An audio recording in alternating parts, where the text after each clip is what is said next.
Well, after a long, patient wait of not interacting with the Bureau project in any appreciable way, except where strictly necessary, I finally got the legendary tier German battle cruiser Schlieffen back. And so far, I've only played it a couple times since getting it back, just because there's so many new ships in this game. This was the best game I got, and you'll notice it's not a full stack. We're actually missing a couple ships in this battle, probably because somebody turned off crossplay, thinking they would make it easier for themselves to have a battle impact, but really they just made it easier for me.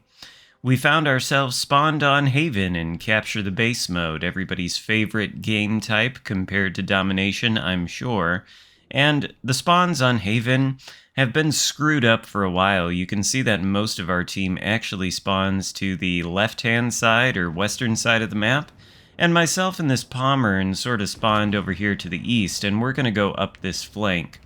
The Schlieffen is a very fast ship, and it's equipped with armaments fit to demolish things if you can manage the flank, but you have to do so safely, of course, because the Schlieffen is a battle cruiser and not a battleship in the way that the Pommern following me is.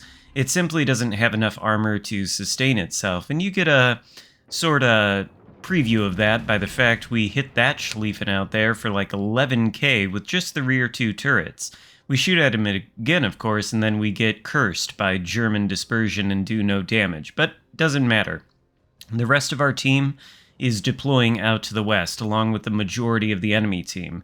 Because of these spawns on Haven, at least at higher tiers, you often don't see people playing this side of the map. A Yamato and an enemy Schlieffen have taken position over here, though, and you can see they've actually got the potential to get broadside shots on the rest of our team pushing out west. So it is crucial that we come this way and try to counter them. The Schlieffen has noticed us at the very least, and he's returning fire. But we've done a good deal of damage to him thus far, and our secondaries are in range. By the way, I'm using Ciliax as the commander on this ship. Ciliax was updated a couple updates ago. One of his skills now gives the German battlecruisers 5 damage control party consumables, and his new secondary skill increases the range of the secondaries at the expense of accuracy. I was actually kind of wondering whether that would be a good trade-off, but it seems to work fine, at least on the Schlieffen and the German battlecruisers generally. I don't necessarily mind giving up the extra accuracy for the increased range, because these secondaries are already fairly accurate to begin with. And of course, you can deploy the secondary consumable and increase that accuracy even further. In any case, the enemy Schlieffen is acutely aware of our presence. He's coming in to, I guess, push straight into us, and we're going to send torpedoes his way, just in case we can catch him. I guess we could have shot at that Yamato there, but why do that when the Schlieffen is giving us such juicy broadsides?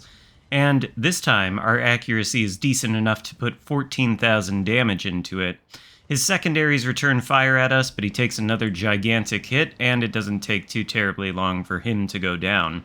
The Schlieffen is not, I repeat, like a battleship in the way the Pommern is. The armor on the thing is fine, at least on the sides. It's got enough armor to bounce pretty much any shell that comes its way. The problem is that the secondaries are mounted in casemates, and there are a lot of flat surfaces in those casemates that are perfect for catching enemy shells. So even when angled, you can take damage sometimes, but if you're not angled, both your bow and stern have 26 or 25 millimeter plating. The bow has an icebreaker, but still, it's overmatchable near the top, and the stern is as well. You really cannot put yourself out in open water in the way you can in, say, a GK or the Pommern, because you simply don't have the armor to take the shots. It's much better for you to be able to use your speed and the Schlieffen's pretty good concealment to push up on flanks like this, use islands to break line of sight, conceal your approach to the enemy, that kind of thing. And then when you get to the enemy, you want to be sure it's a 1v1 fight that you can easily win. If not, you can get melted pretty quickly. Yamato over here seems to maybe have noticed the fact that a Pommern and Schlieffen are pushing up on him, but he's making the exact same mistake as the Schlieffen before him, and for him, well, the Yamato's citadel is one of the most easily accessible in the game, so we hit it twice there with the Schlieffen and basically crippled the guy. He's going to push straight into us, but we want to be mindful of the fact that his 18-inch guns can do a lot of harm. There's no reason for us to sort of stay in his line of fire if we don't have to, so we're going to send some torpedoes down this gap as he pushes in and duck around behind this island as he shoots at us. You can see just once he does 16,000 damage, and we can't really afford to continue taking shots like that. If we pull ourselves behind this island, then we ought to be okay. We've got a fire burning on that Yamato courtesy of our secondaries. We know that a Stalingrad is out there as well. Another battleship is actually pushing in this direction. And there's an enemy Shimakaze right around this corner who, for some reason, is spotted, and I'm not entirely sure why. Must be the Pommern's sonar, actually, that's got him. He appears to perhaps not be playing. He's just kind of sitting stationary there. Don't know if he's AFK or what. If we zoom in here, maybe we'll be able to get an indication. And honestly, it looks like he could be. If he is, well, now he's back to port, so he's going to have to load into the next game. Takes care of the biggest threat by far, though, on this flank. We can rest assured in the knowledge that the other enemy destroyer is all the way out on the other flank. That was his last known location. So it should just be the Grosse Kurfürst and the Stalingrad that we have to deal with over here. Our Pommern has gotten a little bit ahead of us. You can see he's on half health here, and he's pushing straight in toward the GK, but the Stalingrad actually has his broadside and is able to do a fair bit of damage. We are still concealed right up until this point when we get within 13 kilometers of the GK and become spotted. But since the Pommern is in front of us, he's most likely going to be drawing all of their fire.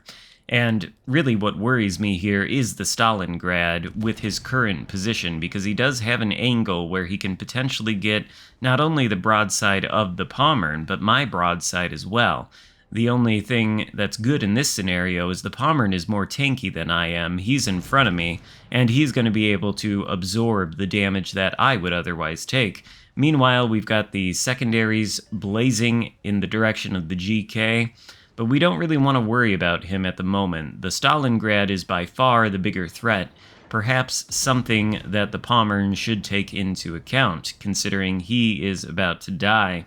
We do get a fire on either well, it had to be the GK, actually. Stalingrad's not quite within our range, but our primary focus here is the Stalingrad. We can, at least to some degree, angle against the GK. We can point our bow at him, and even if he can overmatch the top part, we can mitigate most of the damage he's going to send our way, and besides, the GK is not exactly what you would accuse of being accurate to begin with. So it's the Stalingrad we really want to take care of first. We select him as our priority secondary target. We're going to be launching torpedoes in his path as he pushes in toward us, and to be totally honest with you, I have no idea why he feels the need to push in toward us like he is. When he was further away, back near his cap, he at least had a degree of separation between himself and the GK, and he was able to come at us from more of a broadside angle. But the closer he pushes to the GK, the narrower the angle becomes. He is essentially in the same place as the GK right now for all intents and purposes, which means we can angle effectively against both of them at the same time. What you want to do, if you're the red team in this situation, is spread out both your Stalingrad and GK so that I cannot angle to both of them, and I have to choose one or the other. But they didn't do that, and our destroyers apparently have noticed that the Pommern Schlieffen push on this flank has been the most effective. Our teammates on the other side have, well, it appears they've gotten their asses handed to them. There's only one battleship left, and he's retreating for our base, but that shouldn't be a problem here because both of our destroyers are knocking on the door of the enemy base. GK is reversing straight in front of us. We're going to launch torpedoes in his path. He is doing a fair amount of damage, but you can see there we're able to tank some of his shells against the belt, and then some more of them, I don't know, catch our flat surfaces in the casemates for the secondaries and do damage. Who knows what happened there. We're on fire twice. We're going to have to deploy the DCP here, but it does look like our torpedoes are on target, and if our guns or secondaries don't take out the GK, then the torpedoes certainly will. Well, some torpedoes will, apparently those of the destroyers. You can see the Schlieffen's torpedoes in comparison are quite slow. They don't actually reach the GK before he's taken out by the friendly destroyers. And now we're in the base. So the enemy team, if they want to win, really have no choice but to respond to our presence here. And they've got one battleship, one cruiser, and one destroyer left. If I had to make a guess, I would say the destroyer is probably headed straight for our base, but I bet either the battleship or the cruiser are maybe headed back this way. Nevertheless, we've got a good head start on the capping, so we should be able to win this. And the way we won it, by the way, was simply me and the Pommern pushing up that flank. That's what won this game. When you spawn on Haven, you need to play both sides of the map, even though the spawns don't necessarily facilitate that. They tend to push the team toward the western side of the map and leave the eastern side open. That doesn't mean you don't have an engine and can't drive to the eastern side of the map. Some of you need to. You can't just leave one flank of the map open. If the Schlieffen, or if the Pommern and I had joined the rest of our team over on the east, the enemy Schlieffen, the Yamato, the Shimakaze, even the GK and the Stalingrad would have had that entire flank open. They could have pushed down on it, they could have easily gotten broadside shots on the rest of our team, and I don't think the outcome of this game would be the same. Oh, that poor Seattle, he's got almost no health left. We just need to tap him with a single shell, and there he goes for our third kill of the game. In fact, we've done 202,000 damage and 4 kills. We're in Xarkun territory at this point, and the Prinz Ruprecht, the predecessor of the Schlieffen at Tier 8, is threatening to come around that island and give us his broadside, which we will take. And actually, here is me getting a little bit greedy. We're about 30 seconds away from taking the cap, but I deliberately sail out of it to reduce or increase the amount of time it will take for us to flip this cap, in the hopes that the Prinz Ruprecht will continue to push forward and I'll be able to pump these dank 420mm shells into his broadside and take him out for the Kraken Unleashed. But the Prinz Ruprecht perhaps knows a thing or two. He sees that his base is being capped, and perhaps he suspects that if he does push further through that gap, then he's going to be met with a face full of torpedoes. If that's what he's thinking, he's right, and I think slowing down here does help him avoid these torpedoes. He's probably running sonar as well, but because we were so close to capping the base, we never do get the chance to get the Kraken Unleashed.